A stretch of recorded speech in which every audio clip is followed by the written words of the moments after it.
Hello, my name is Talib Abdul Kabir, and I'm qualified to teach all of the core subjects, but today I will be teaching a lesson on in social studies, and the topic would be bias.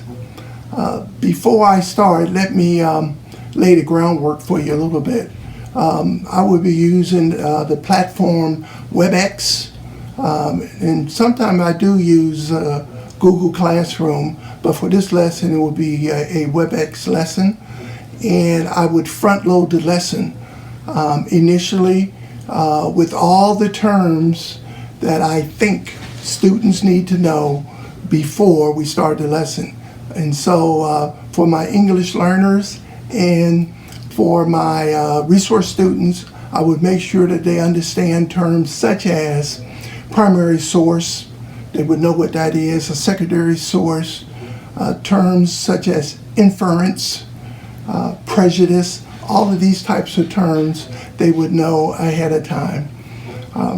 I would start off the lesson by asking students a question, right? What do they think bias is? And I would try to get a definition from the students concerning their idea of what bias is. And then I would ask them, right, have they ever experienced bias, right? And to talk about some of the instances where they believe they were a victim of bias.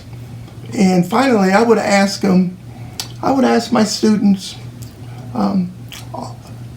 do any of them have any biases, right?